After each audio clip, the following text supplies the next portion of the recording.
কি কথা কি বলবো আমি তো ভাবছি সবাই ভাবছে এসা মারা গেছে এজন্য এশাকে ডাকতেছে না আজকের এক্সপেরিয়েন্স এশা মার্ডার নিয়ে খুবই ভালো কারণ আসলে এতদিন তো আমি শুধু অডিয়েন্সদের রিয়াকশন দেখেছি আমরা টিমের সবাই বাট আজকে আসলে আমাদের পরিচিত মুখ ছিল অনেক মিডিয়ার অনেকজন ছিল অনেক আর্টিস্ট ছিল ডিরেক্টরস ছিল সো ওনারা যখন নেমে বলছিল তুমি ভালো করেছো এবং ওনারা আমাকে এসা বলে ডাকছিল সো এটা আসলে আমি গ্রেটফুল তাদের কাছে একটু আগে চঞ্চল ভাইয়া নেমে আমাকে বলছিল হেই এশা কংগ্রেচুলেশনস সো এটা আসলে আমার কাছে অনেক বড় পাওয়া এবং আমি আসলে আপ্লুত খুশিতে এবং সবাই আসলে এশা বলেই ডাকছে আমাকে আমার নামটা আসলে সবাই কম বলছে এবং একজন একটা ভুল কোয়েশ্চেন করেছেন যে কেন্দ্রীয় চরিত্র আসলে একজন নারীকে নিয়ে না এখানে সানি ভাই আসলে অনেক বড় সাহসের পরিচয় দিয়েছে উনি দুইজন নারীকে কেন্দ্রীয় চরিত্রে রেখেছে এবং একজন একেবারেই নতুন সো আমাকে যে নতুন হিসেবে উনি আসলে এত বড় একটি সুযোগ দিয়েছে এত বড় একটা অপরচুনিটি আমি পেয়েছি আমি আসলে আমাদের ডিরেক্টর সানি সানোয়ার ভাইয়ের কাছে অনেক বেশি কৃতজ্ঞ আসলে নতুনদের ওপর ভরসা করতে হয় তাহলে আসলে বিভিন্ন জায়গা থেকে বিভিন্ন নতুন মুখ উঠে আসবে আমার মতো এবং আপনাদেরকে ভালো ভালো কাজ উপহার দিব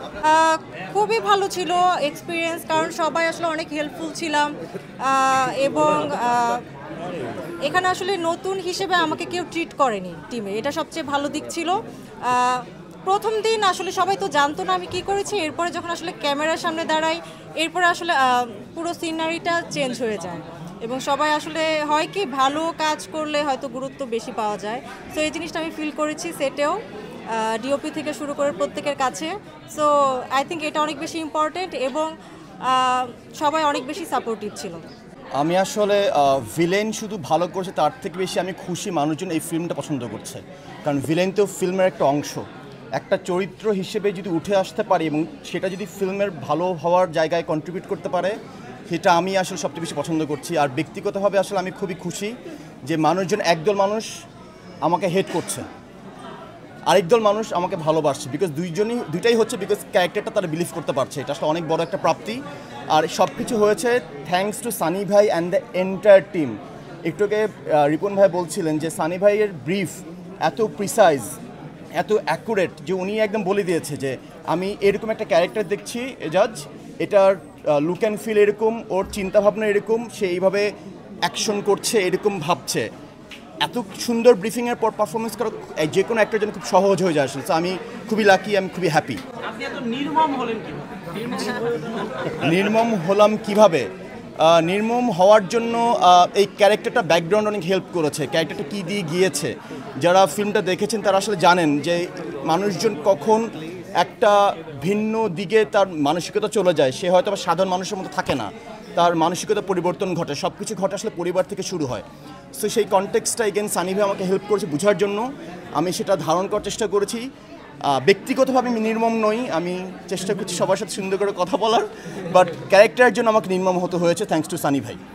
আচ্ছা সবার আগে মিশা ভাই ইজ লাইক গডফাদার ঠিক আছে উনি হলেন এই জায়গায় ওনাকে নিয়ে আমি আর কোনো কিছু বলবো না বাট যদি থাকে না সুপারস্থম হিসেবে যদি বলি আমি আসলে এত ভালো ভালো অভিনেতাদের সাথে কাজ করতে পেরেছি মিশা ভাই মানে আমার বাবার চরিত্রে অভিনয় করেছেন ওনার পাশে কাজ করতে পেরে আমি যতটুকু শিখেছি এটা আসলে অনেক বড় প্রাপ্তি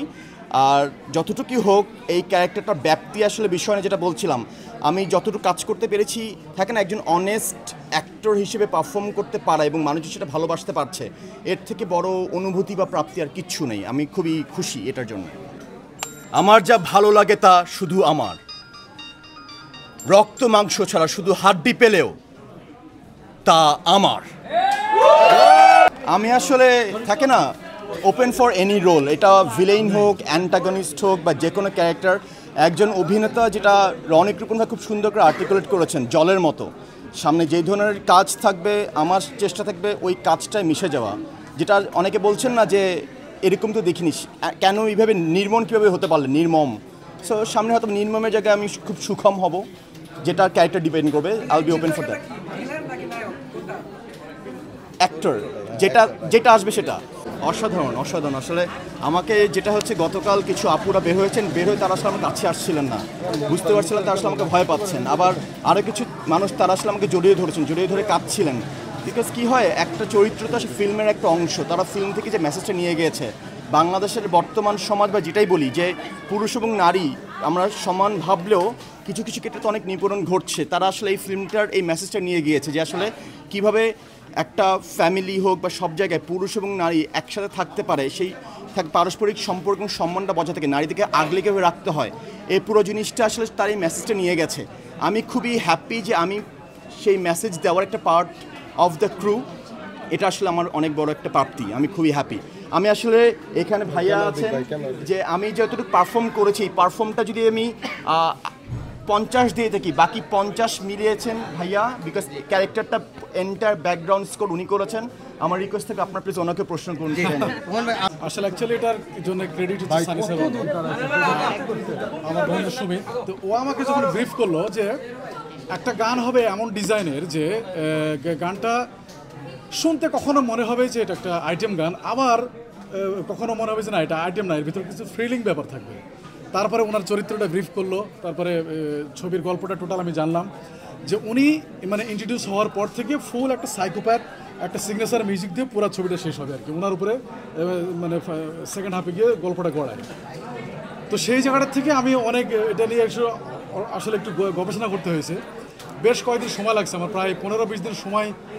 প্রথমে